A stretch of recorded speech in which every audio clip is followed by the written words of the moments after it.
is an issue. Again, can we reduce it? One last point in this income tax one, I won't go into details, is that can we not reduce the TDS? Because TDS is the one actually not bringing in the properties in a formal system. There is a lot of cash economy that happens. If you bring the TDS from 10% to 1%, actually it helps because we're experiencing every day hundreds of properties we actually cannot able to take it up because TDS is at 10%. So there's a need for us looking at that possibility, which is good for the government. It actually enhances the tax net rather than just making it only few properties. Service tax exemptions, it's been good for rental housing, but there is one or two clauses in that one. There is a negative list which exempts properties below 10 lakh per rental income per year. But I think rental housing also requires large properties to come on board. So we need to look at that ceiling and let it go. Again, parity with ownership housing and a section on the service tax.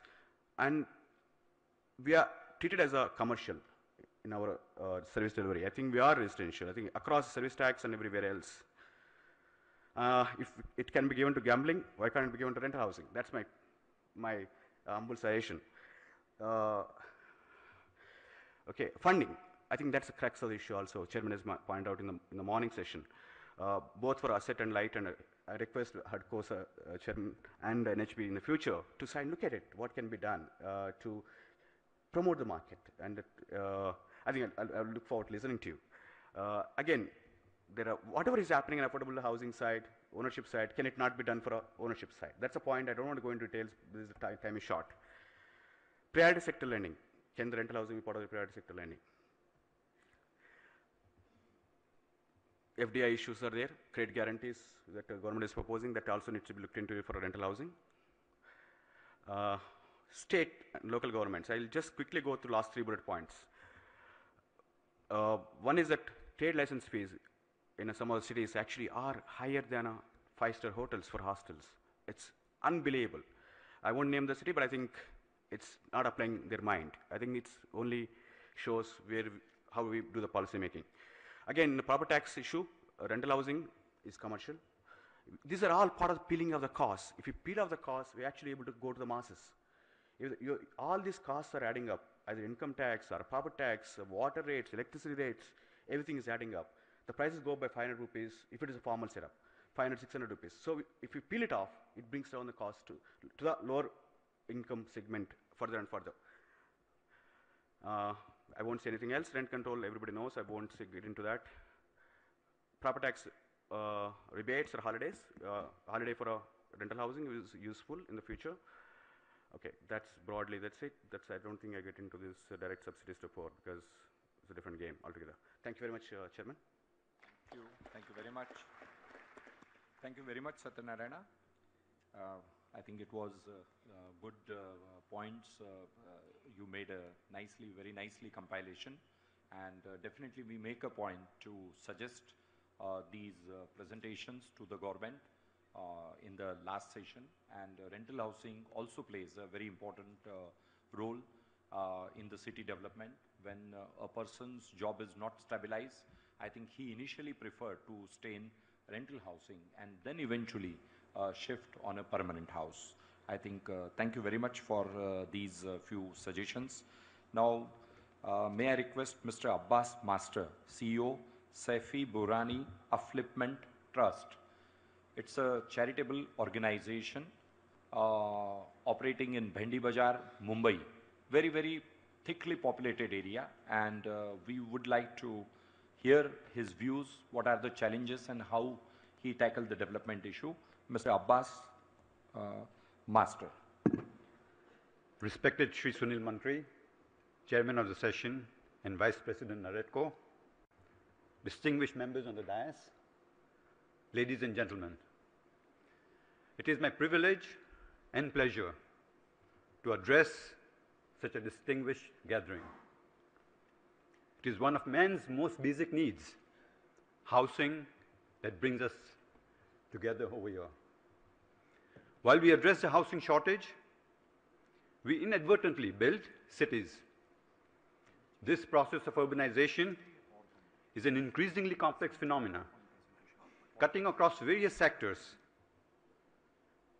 such as infrastructure, buildings, water, power, livelihoods and economies, social and cultural, and so on.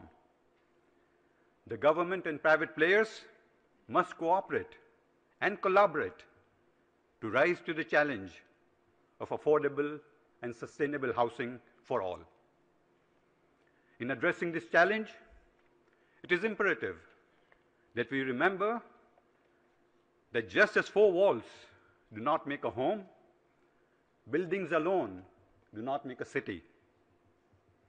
Our grand plans and strategies, while adding to the housing stock, must enrich the urban fabric through meeting the social and cultural needs and enhancing our natural environment. I take this opportunity to showcase to you the Saifi Burhani Upliftment Project. We are working to redevelop, indeed breathe new life into the inner city of Mumbai, better known as Bhendi Bazaar.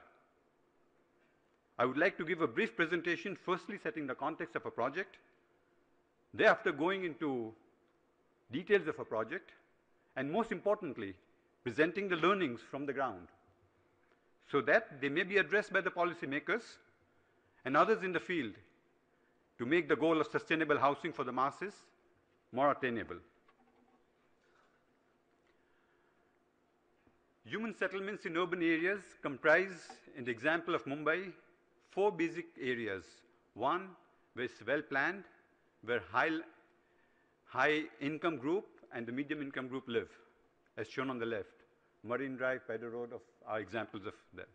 Then there are new unplanned developments in Mumbai, where tall structures, needle-like structures come up everywhere, preventing comprehensive planning. Then we have inner city areas, where significant areas, prime areas are devoted, are there, which are existing for almost 100+ years, and are dilapidated.